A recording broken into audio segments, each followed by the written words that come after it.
क्योंकि बीजेपी में खुद ही बड़ी बगावत हो रही है। क्या बगावत की वजह से उन्होंने इतनी पुरानी एक लेगेसी वाली सीट खो दी है? ये बड़ा सवाल है। नहीं, डेफिनेटली अगर हम ये बिहार इलेक्शन अगर देखें तो निश्चित तौर पर हम ये पाएंगे कि बीजेपी के लिए एक बड़ा सेटबैक है, क्योंकि मतलब उपचुनाव में हार बड़ा मतलब उपचुनाव में हार उतना महत्व नहीं रखती है, लेकिन राष्ट्रीय अध्यक्ष की सीट और जो लगातार बीजेपी जीत रही थी वो हार एक बड़ी हार है। और जो पहला टिकट था सर वो नितिन नवीन ने दिया था, दूसरा टिकट दिल्ली से फाइनल हुआ, यानी कि नितिन नवीन को टिकट फाइनल करने की अभी परमिशन नहीं है। ये तो बात समझ में आ गई है। जो अध्यक्ष हैं वो हैं, और वो भले ही नरेंद्र मोदी जी ने बोला हो कि ये हमारे नेता हैं, लेकिन अध्यक्ष का काम उतना एक्टिवली नहीं हो पाता है, और वो एक सामूहिक नेतृत्व और संसदीय बोर्ड फैसला लेता है, और उसके पीछे भी हम देखते हैं कि इन्फ्लुएंस कहीं ना कहीं अमित शाह जी का या नरेंद्र मोदी जी का इनका होता ही है, देश के बड़े नेता हैं। दोस्तों नमस्कार। बिहार में बांकीपुर में जिस तरह से प्रशांत किशोर की जीत हुई, उसने करारा तमाचा यहाँ पर बीजेपी को दे दिया, लेकिन वो तमाचा ही है या फिर अंदर की कहानी कुछ और है। चर्चाएं तो ये भी निकल के सामने आ रही हैं कि किस तरह से प्रशांत किशोर की जो जीत है वो दरअसल प्रशांत किशोर की जीत ना होकर के बीजेपी की अपनी अंदरूनी हार है। क्या वाकई में आज के वक्त में कॉकरोच जनता पार्टी या युवाओं को सड़क पर निकलने की जरूरत भी है या नहीं है? क्योंकि बीजेपी में खुद ही बड़ी बगावत हो रही है। क्या बगावत की वजह से उन्होंने इतनी पुरानी एक लेगेसी वाली सीट खो दी है? ये बड़ा सवाल है। हमारे साथ चर्चा में आज जो शामिल हो रहे हैं वरिष्ठ पत्रकार हैं धर्मेंद्र सिंह भदौरिया जी, उन्हीं के साथ चर्चा आगे बढ़ाएंगे। बहुत जानकार हैं राजनीति के, इन तमाम जितने भी कहते हैं साम दाम दंड भेद के, सब जानते हैं कि किस तरह से राजनीति में उठा पटक होती है, लास्ट मोमेंट क्या चेंजेस हो जाते हैं। सर आपका बहुत बहुत स्वागत है। नमस्कार। एक बड़ा सवाल ये है कि जिस तरह से लास्ट मोमेंट पर नितिन नवीन ने जब टिकट फाइनल की थी, उसे हटा करके यहाँ पर नीरज सिन्हा को लिया गया, इसके पीछे भी एक बड़ी कहानी निकल के आ रही है कि भाई ये पूरा का पूरा मामला जो है वो लास्ट मोमेंट पर इसलिए चेंज हुआ क्योंकि एक अंदरूनी मामला भी चल रहा है। मतलब बात सिर्फ ये नहीं है कि प्रशांत किशोर जीत गए, बात ये है कि यहाँ पर बीजेपी में अंदर दो बड़े धड़ हार गए।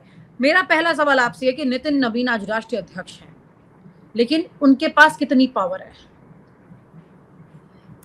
नहीं, डेफिनेटली अगर हम ये बिहार इलेक्शन अगर देखें तो निश्चित तौर पर हम ये पाएंगे कि बीजेपी के लिए एक बड़ा सेटबैक है, क्योंकि मतलब उपचुनाव में हार बड़ा मतलब उपचुनाव में हार उतना महत्व नहीं रखती है, लेकिन राष्ट्रीय अध्यक्ष की सीट और जो लगातार बीजेपी जीत रही थी वो हार एक बड़ी हार है।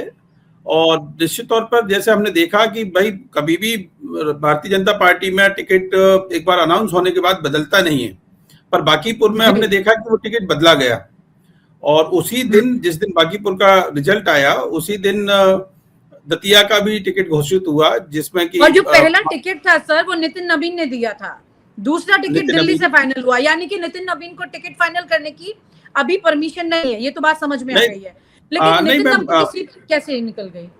विनीता जी, आप देखें तो टिकट तो दोनों ही दिल्ली से ही हुए थे जारी, अरुण सिंह के ही सिग्नेचर से जारी हुए थे और दिल्ली ही जारी करता है। लेकिन हमने देखा है पिछले काफी समय से, हम ये जानते हैं कि बीजेपी में जो अध्यक्ष हैं वो हैं, और वो भले ही नरेंद्र मोदी जी ने बोला हो कि ये हमारे नेता हैं, लेकिन अध्यक्ष का काम उतना एक्टिवली नहीं हो पाता है, और वो एक सामूहिक नेतृत्व और संसदीय बोर्ड फैसला लेता है, और उसके पीछे भी हम देखते हैं कि इन्फ्लुएंस कहीं ना कहीं अमित शाह जी का या नरेंद्र मोदी जी का इनका होता ही है, देश के बड़े नेता हैं। तो नितिन नवीन की सीट पर भी ऐसा देखा गया कि जो पहला टिकट था वो तो नितिन नवीन का ही के व्यक्ति थे वो, और दूसरा जो टिकट था वो भी नितिन नवीन के खास थे और सिन्हा ही थे, वो उनको मिला है। लेकिन एक बार अनाउंस होने के बाद फिर टिकट रिवाइज जब होता है तो कहीं ना कहीं कार्यकर्ता में असंतोष होता है, हर नेता का एक सपोर्टिंग बेस होता है। बहुत चर्चाएं शुरू हो जाती हैं कि वाकई में इसकी वजह क्या रही। हाँ, डेफिनेटली र्यूमर्स तो फिर शुरू होते ही हैं, तो और यही रहा कि दोबारा जो कैंडिडेट को दिया तो फिर उसकी तैयारी और उस पर भी काफी असर पड़ता है। वो नॉमिनेशन फाइल कर चुके थे, मुख्यमंत्री उनके साथ थे उस समय, और नॉमिनेशन हो चुका था उनका, उसके बाद फिर ये टिकट रिवाइज हुआ। तो इसका भी एक असर रहा। दूसरा हमने देखा दिल्ली में जो जनजी आंदोलन रहा, उसका पटना में अगर दिल्ली के बाद सबसे ज्यादा कोई असर था तो वो पटना में था। और जिस तरीके से वाटर कैनन वहां पर चले या वहां पर जो बल प्रयोग हुआ, तो उसका भी लोगों में गुस्सा था। और मुझे लगता है कि उसके कारण से भी लोगों ने वोट, युवाओं ने खास तौर से वोट बीजेपी के खिलाफ किया होगा वहां। तो जैन जी का आक्रोश भी एक कारण मान सकते हैं। इतना बड़ा कारण हो गया कि एक लेगेसी सीट खो दी जिससे कोई भी लड़ता तो जीत जाता। नहीं, उसमें ऐसा था ना कि जैसे आरजेडी का हमने देखा कि वो टिकट दिया, रेखा गुप्ता को दिया, लेकिन रेखा गुप्ता के समर्थन में कोई आया ही नहीं। आरजेडी के नेता खुलेआम प्रशांत किशोर के साथ थे, उन्होंने अनाउंस किया। प्रशांत किशोर देश का एक चर्चित फेस है। आपको क्या लगता है प्रशांत किशोर क्या आरजेडी की वोट बैंक पर सेंध मारेगा? क्योंकि अभी हमारी वहां के एक पत्रकार से बात हो रही थी और उन्होंने ये कहा कि यहाँ पर जो ज्यादा फायदा हुआ है प्रशांत किशोर को वो मुस्लिम और यादव वोट से हुआ है, और यहाँ पर आरजेडी बिल्कुल कोने में चली गई, जिसमें तेजस्वी यादव कह रहे हार जीत तो चलती रहती है, जबकि वो दिखाई तक नहीं दिए, बिल्कुल नदारद है हर चीज से। क्या भविष्य लग रहा है? क्योंकि ये भी एक बड़ा समीकरण निकल के आ रहा है ना आपस में। निश्चित तौर पे मैम, अगर हम बात करें प्रशांत किशोर की बात करें तो अभी बिहार में जो राजनीतिक इक्वेशन है उसका जो विपक्ष है वो करीब करीब अभी गायब है। हम देखते हैं कि तेजस्वी यादव बहुत ज्यादा सक्रिय नहीं रहते हैं। अब कारण उसके वो अच्छे से बता पाएंगे जो भी उनके कारण हो, लेकिन वो सक्रिय नहीं रहते हैं। हाँ, तो ऐसे में क्या है कि विपक्ष का जो, आपको लगता है तेजस्वी यादव को इंटरेस्ट है काम में? अब इंटरेस्ट रह गया है, पॉलिटिक्स में इंटरेस्ट रह गया है क्या तेजस्वी? नहीं, इंटरेस्ट तो होगा, इंटरेस्ट पार्टी के अध्यक्ष हैं तो इंटरेस्ट तो होगा, लेकिन क्या है कि मुद्दे वो समय पे उठा नहीं पाते। राजनीति में टाइमिंग बहुत जरूरी है। तो वो जो टाइमिंग, हाँ, जैसे राहुल गांधी को हमने देखा कि टाइमिंग मिस करते थे, अब वो टाइमिंग उनकी ठीक हो रही है धीरे धीरे। तो टाइमिंग का ही पूरा खेल है। तो अभी वो नहीं कर पा रहे हैं, तो जो नहीं कर पा रहे हैं तो ऐसा लग रहा है कि अभी तक आरजेडी वर्सेस बीजेपी होता रहा है ना। अब हो सकता है कि जो गुस्से का वोट है या विरोध का वोट है उसको प्रशांत किशोर इनकैश कर ले जाएं। तो मे बी पॉसिबल कि आने वाले समय में हमें ये प्रशांत किशोर आज एक कैंडिडेट दिखाई दे रहे हैं, आगे चल के जन स्वराज पार्टी हो सकता है कि अच्छा कर पाए। जी सर, एक जन स्वराज पार्टी अच्छा कर लेगी, उनकी भी बड़ी एक अजीब तस्वीर निकल के आती है जिसमें उन्होंने संन्यास ले लिया था, फिर बोले मैंने संन्यास ये थोड़ी ना लिया कि मैं बिहार में नहीं घुसूंगा, बिहार छोड़ दूंगा, ऐसा थोड़ी ना मैंने कहा है। आज वो चुनाव जीत जाते हैं। तो मतलब यहाँ पर राजनीति में बहुत कुछ होता है, उठा पटक, कुछ भी कोई बोलता है, कल झूठ बोल देता है या पलट जाता है, कोई फर्क नहीं पड़ता। लेकिन यहाँ पर अभी एक इंटरनल पॉलिटिक्स अलग तरह की चल रही है, जिसका एक सवाल मेरा आपसे जो रहा जन स्वराज पार्टी और आरजेडी का, दूसरा अभी इंटरनली बीजेपी का, बीजेपी के अंदर खाने जो तस्वीर है अभी, अब इसको कैसे देखा जाएगा? अगर नितिन नवीन की एक ऐसी लेगेसी सीट पर ऐसी हार होती है, लगभग 19 के आसपास पहुंच गया है जीत की मार्जिन जो है प्रशांत किशोर का, जो पहले 5000 था वो अब 19 के आसपास पहुंच गया, 19,000 के आसपास। मतलब अच्छा खासा डिफरेंस है, बहुत ठीक ठाक डिफरेंस है सर। ये इतना बुरा क्या? विनीता जी, ऐसा है कि बीजेपी में ऐसा माना जाता है कि कैंडिडेट तो केवल एक नाम है, एक व्यक्ति है, चुनाव पूरा संगठन लड़ता है, पूरी बीजेपी लड़ती है। तो उस दृष्टि से अगर हम देखेंगे तो ये जो चुनाव है इसका जो परिणाम है जिसमें बीजेपी हारी है, तो ये पूरी बीजेपी की हार है, केवल वो नीरज सिन्हा की हार नहीं है, पूरी बीजेपी की हार है। तो इसलिए बीजेपी को कहीं ना कहीं मंथन करना पड़ेगा कि उनकी जो सबसे मजबूत सीट थी, लगातार जीतते चले आ रहे थे, राष्ट्रीय अध्यक्ष की सीट है, तो वो आखिर क्यों हारे। अब वो निश्चित तौर पर पार्टी मुझे लगता है कि विचार विमर्श करेगी कि क्या उसके मुद्दे रहे और किस तरीके के कार्यकर्ताओं में असंतोष रहा, या क्या स्थिति रही कि बूथ कार्यकर्ता सक्रिय नहीं हो पाया या वोट कम पड़े, तो क्यों पड़े। उन मुद्दों को पार्टी मुझे लगता है कि एड्रेस करेगी। उनकी समीक्षा बैठक होगी तो उसमें रणनीति जब बनाएंगे इसको शामिल करेंगे। फिल वक्त ये लगता है कि ये जो बांकीपुर का जो इलेक्शन है, ये इसका संदेश एक विधानसभा सीट से कहीं बड़ा है।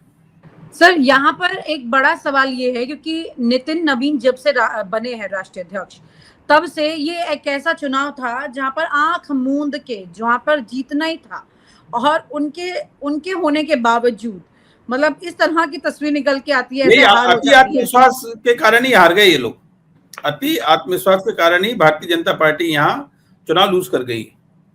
ये रहा वक्त कि भाई यहाँ तो आत्मविश्वास में तो वैसे ही विपक्ष जीत हारता है जाएंगे, कुछ सर। बयान आए कि भाई भारतीय जनता पार्टी तो कभी अति आत्मविश्वास पर चलती नहीं। वो तो इस बात को एक टूल समझ के, विपक्ष जब अति आत्मविश्वास में आता है तो उसको टूल समझ के इस्तेमाल करती है और उसका फायदे से खुद चुनाव जीत हाँ, जाती पर है। इस बार अच्छा खा गई पार्टी। अच्छा, इसमें कोई बगावत नहीं है अंदर? अंदर बगावत हो भी सकती है, क्योंकि मैंने जैसे पहले प्रारंभ में कहा आपको कि टिकट चेंज हुआ था वहां, तो अंतिम समय पे जो टिकट बदलते हैं उसके कारण गफलत होती है। तो बगावत तो क्या कहें, जो कार्यकर्ता अगर शांत बैठ गया है तो वो भी एक बगावत है, वोट देने में नहीं गया वो भी एक बगावत है। खुल के बगावत का मतलब खुल के बयानबाजी करना ही नहीं है ना। तो ये भी हो सकता है कि असंतोष रहा हो कार्यकर्ताओं में। मतलब ये असंतोष की वजह से यहाँ पर ऐसा लगता है कि भाई हो सकता है बड़ी हार जहां पे पार्टी लगातार जीतती रही है। नितिन नवीन 50,000 से अधिक वोटों से जीते थे, और अभी जो आप बता रहे हो कि 19,000 वोटों से हार गए, ये प्रशांत किशोर जीत रहे हैं, तो ये तो बड़ी, अगर ऐसे देखो तो 70,000 वोट का फासला हो गया ना। तो क्या बहुत बड़ा एक क्वेश्चन मार्क सामने आ रहा है बीजेपी के कि जिस तरह से युवा सड़कों पर निकला था, यानी कि इस थ्योरी को मानना ही पड़ेगा ना। अभी तो अगर ऐसा चुनाव का रिजल्ट आ रहा है तो ये थ्योरी को मानना पड़ेगा, इसको नजरअंदाज तो नहीं किया जा सकता। तौर पर मैंने आपको कहा है कि इसका ये एक विधानसभा सीट दिखने में विधानसभा सीट है, लेकिन इसका संदेश कहीं बड़ा है, क्योंकि ये राष्ट्रीय अध्यक्ष की सीट थी और माहौल ऐसा था देश में, जनजी आंदोलन का पूरा उसी समय अपने पीक पे था और पूरा चल रहा था, युवाओं में आक्रोश था। और जैसा मैंने कहा आपको कि भाई दिल्ली के बाद सबसे ज्यादा अगर हमने कहीं सक्रियता देखी थी जनजी आंदोलन की तो वो पटना था, है ना। पटना में था, और बिहार में कई सारी FIR हुई, युवाओं ने पहले एक मंत्री का इस्तीफा, मतलब उनकी कुर्सी खाई, और अब एक और सीट खाली। हाँ, मतलब इसका बिल्कुल असर, जनजी आंदोलन का असर इस चुनाव परिणाम पर जरूर रहा है। वाकई में दिलचस्प है। अगर ये केवल यही नहीं, दतिया में भी चुनाव हार गए। मध्य प्रदेश के दतिया में भी चुनाव था, वहां भी तो बवाल हुआ था ना सर। वहां पर अंदरूनी राजनीति भी, भाजपा की अंदरूनी, मैं कह सकता हूं कि वहां भाजपा की इंटरनल पॉलिटिक्स भी हावी रही और गुटबाजी के कारण वो सीट लूज हुई। तो मतलब दोनों ही सीटों में एक कॉमन फैक्टर है कि अंदरूनी राजनीति और गुटबाजी कह सकते हैं। और ऐसे में चेरी ऑन द केक हो जाती है फिर युवाओं का प्रदर्शन, जो पिछले कुछ दिन पहले हुआ था। युवाओं के प्रदर्शन की बहुत बड़ी भूमिका है, युवाओं के प्रदर्शन की बहुत बड़ी भूमिका है। और दतिया में भी जैसे रहा, मैंने बताया आपको कि वहां जो कैंडिडेट थे पहले कांग्रेस के, तो उनको बकायदा अयोग्य घोषित हुए वो, है ना। और आनंद फानंद में विधानसभा ने सीट रिक्त घोषित की उसके, और चुनाव हो गया, जबकि हाईकोर्ट से उनको रिलीफ मिल गई थी, लेकिन चुनाव हो गया। तो उसका भी एक स्वाभाविक प्रतिक्रिया रहती है। लेकिन इसमें एक चीज है मैम कि आज के जो चुनाव परिणाम है उसमें बीजेपी को जरूर ये मंथन करना ही पड़ेगा, और शायद कर ही रहे होंगे वो लोग, कि इतनी मजबूत सीटें उनकी क्यों हारी।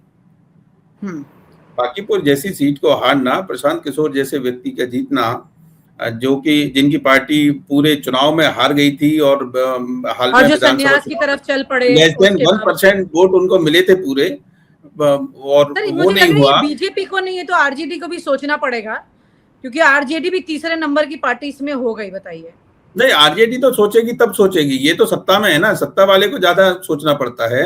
तो इनको निश्चित तौर पर कि आम लोगों के इशू क्या हैं, आम लोगों में अचानक से ऐसा आक्रोश क्यों है। अभी ऐतिहासिक जीत हुई है पश्चिम बंगाल की, असम में जीते हैं, है ना। ये बड़ी विक्ट्री करने के बाद, बिहार पड़ोसी राज्य है ना पश्चिम बंगाल का, तो और अभी पंजाब का चुनाव आ रहा है, उत्तराखंड का, यूपी का, में से विक्ट्री के बाद ये जो हार हुई है, इस पर जरूर इनको मंथन करना चाहिए बीजेपी को, और कर ही रहे होंगे। लेकिन उनको एक बार सोचना पड़ेगा कि लोगों के इशू हैं, समस्याएं हैं, उन समस्याओं को, और खास तौर से जैन जी की जो बात हो रही, जैन जी को इनको देखना पड़ेगा, उसकी समस्याओं को एड्रेस करना पड़ेगा, तभी ये माहौल ठीक हो सकता है। और आप हमसे जुड़े रहने के लिए सब्सक्राइब करें YouTube पर, फॉलो करें Twitter पर और लाइक करें Facebook पर। और ज्यादा जानकारी के लिए आपको टाइप करना होगा सिर्फ न्यूज़ नशा।